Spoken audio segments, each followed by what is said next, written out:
Hoy vamos a hablar en español. Tenemos público inglés, pero vamos a hacer traducción simultánea para ellos. Ayer hicimos la mayoría en inglés. Hoy desde el inicio hablamos en español. Todo el feedback que estamos recibiendo de la jornada de ayer es tremendamente positivo, de la exposición de Roberto sobre porteros, de la experiencia de Quique de Lucas como jugador de la Premier y como jugador de la Liga Española, y la verdad que muy satisfechos de la repercusión y de cómo están asimilando estas nuevas jornadas en el instituto. Hoy tenemos dos charlas que son diálogos y que se trata de que participemos todos. Para mí, presentar a Luis Prado es muy significativo porque ha sido alumno mío en los cursos que yo doy como profesor en España. He tenido cientos y cientos de alumnos, muchísimos alumnos, durante muchos años. Y él desde un principio me llamó la atención por su manera de ver el fútbol, por las preguntas que me hacía en clase, porque me exigía a lo mejor como profesor, y siempre debatíamos de fútbol desde un punto de vista muy académico, muy cultural y muy metódico. Actualmente desarrolla su función en el fútbol femenino. Ha entrenado en Atlético de Madrid y en la cantera de Rayo Vallecano. Para mí, traer aquí fútbol femenino era muy importante porque considero que en Inglaterra tiene una gran repercusión.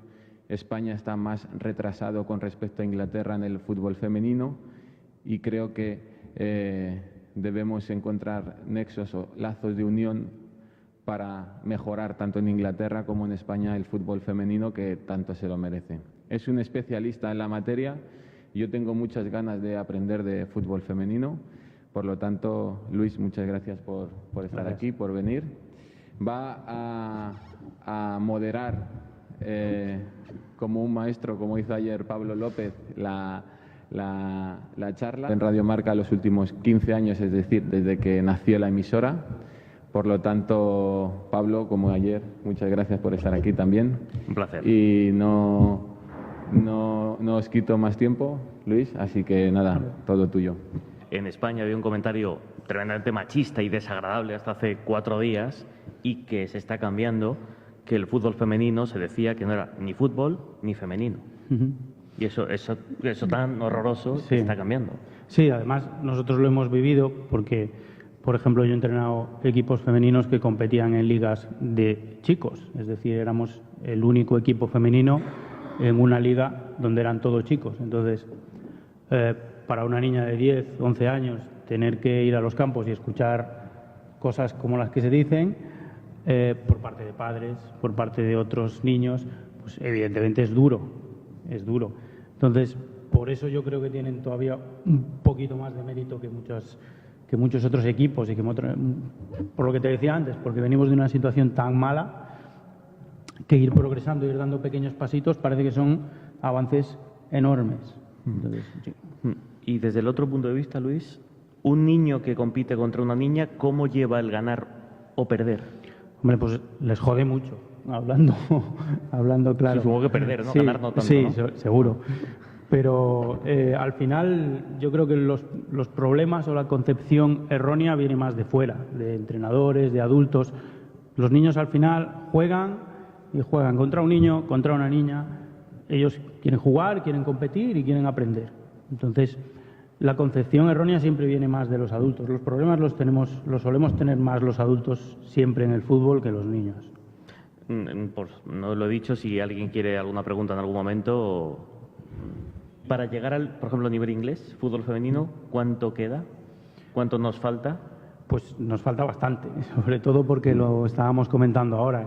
Hay clubes en Inglaterra que ya se puede decir que son profesionales, que ya tienen una estructura organizada de muchos años atrás, que sus jugadoras tienen salarios equiparados a la élite. Hablamos de élite de fútbol femenino, obviamente. en España hay equipos de primera división que no tienen un fisioterapeuta, por ejemplo, por ponerte un ejemplo básico. Entonces, no se puede decir que sean profesionales. Son equipos que subsisten. Aquí hay estructuras organizadas. El Arsenal lleva muchos años trabajando el fútbol femenino, como entrenador español, por cierto. El Manchester City también tiene... el Chelsea ahora creo que le está dando un impulso también importante. Entonces, al final, la estructura que tienen es una estructura consolidada. Nosotros estamos empezando, estamos en pañales. El Barcelona y el Atlético de Madrid tienen una estructura que ahora están empezando a profesionalizar. Es decir, las chicas empiezan a poder vivir de eso. Hasta hace 2 años, 1 año, pues tienes que tener un trabajo, estudias y luego juegas al fútbol. Entonces, aquí eres una jugadora profesional de fútbol. Pero ¿cuántas chicas en España y más o menos en el mundo se hacen ricas con el fútbol? Pues yo creo que muy pocas. Yo creo que hacerse rico jugando al fútbol femenino, si fuera de Estados Unidos, es complicado. Estados Unidos es el nivel top de fútbol femenino. Luego tenemos Escandinavia, lo que hablábamos antes de un nivel profesional, Alemania también, pero chicas o mujeres que puedan vivir del fútbol, yo creo que fuera de Estados Unidos hay poco. Y en Estados Unidos las más top. Es decir, yo creo que el fútbol femenino te vale, si estás en esos países, para disfrutarlo, para vivir de ello, pero para hacerte rico, yo creo que tienes que ir a Google o descubrir algo, la fórmula de Coca-Cola o algo así, pero no en el fútbol femenino de momento. Y en España ya totalmente inviable de momento. No sé si Luis lo sabe o alguno lo sabéis, ¿todos los equipos Premier tienen sección femenina? No. ¿No? No, todos no. O sea, como en España. Sí, como en España. Y eso sería importante, ¿no? Pero en España siempre se habla del Madrid, del Real Madrid. Real Madrid. ¿Es posible? ¿Eso lo veremos o no? Depende de lo que Florentino quiera, pero a ver, esto se ha hablado muchas veces, los clubes femeninos tienen que tener, o sea, los clubes de primera división masculina tienen que tener una sección femenina sí o sí. Pues yo no creo que sea necesario, yo creo que es necesario que existan clubes que apuesten por el fútbol femenino. Hay clubes que llevan trabajando 20, 30 años en el fútbol femenino y no son entidades, no tienen ni siquiera ni han tenido nunca una sección masculina. Entonces yo creo que es importante, hablamos del Real Madrid ahora, por ejemplo, que si el Real Madrid se mete en el fútbol femenino sea porque realmente le interesa el fútbol femenino, no porque el otro día comentaban que al Real Madrid le interesaba entrar en el fútbol femenino solo si tenía una plaza en primera división, que no le interesaba, por ejemplo, empezar desde abajo, montar una estructura organizada. Entonces, ¿de qué te vale entrar en el fútbol femenino solo por decir soy el Real Madrid y tengo un equipo de fútbol femenino? Pero, ¿y tiene sentido que el Real Madrid empiece un proyecto desde la división más baja del fútbol femenino español? Si tú quieres apostar por el fútbol femenino, sería interesante que uno de los clubes más grandes diera ejemplo. Yo creo que es interesante. Lo veo inviable, pero creo que es interesante que lo hicieran. Es como si... Es como han empezado todos. El Barcelona empezó desde abajo, tuvo que ascender a segunda división, subió a primera, volvió a descender. Pero es como si el Real Madrid crea una sección de balonmano. Parece raro que empiece desde abajo.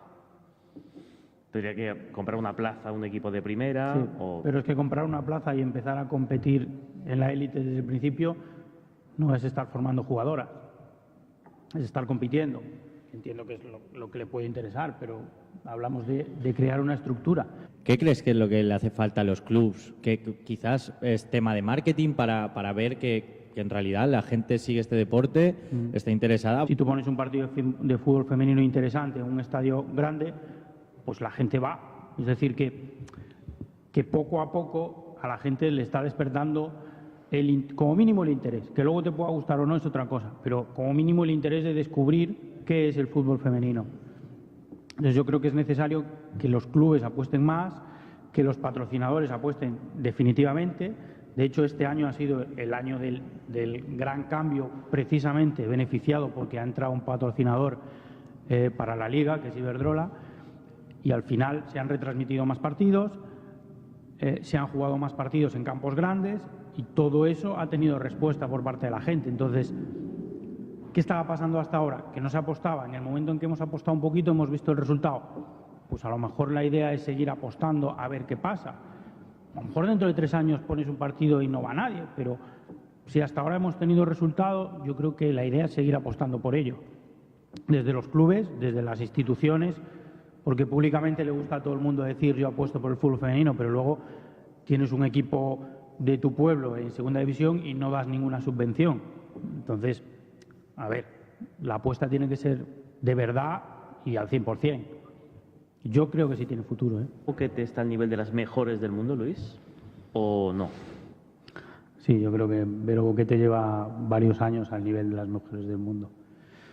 Por lo que decíamos, salió de España muy pronto, empezó a competir, se fue a Estados Unidos, empezó a competir con las mejores, se vino a Europa, compitió en los mejores clubes y al final adquirió unas competencias que aquí le hubiera sido muy difícil adquirir. Entonces, al final, cuando tú compites con los mejores, al final acabas estando, no sé si a su nivel, pero no desentonando. Entonces, y aparte de eso, ella parte con un talento de base que es espectacular. Ha sido jugadora de fútbol sala, jugadora de fútbol desde compitiendo con chicos desde 5 o 6 años. Expliqué ayer, antes de ayer, en el Instituto Cervantes de Dublín, si yo veo un partido de tenis femenino, me gusta mucho más que uno de tenis masculino, porque veo más tenis, veo puntos más largos, no veo saque, volea, 5 segundos. Yo soy un ignorante del fútbol femenino, pero desde el punto de vista del espectador lo veo menos espectacular. ¿Crees que el fútbol femenino debería adaptar alguna regla para favorecer el espectáculo en dimensiones del campo, en peso del balón, no lo sé? ¿Piensas que debería haber alguna adaptación?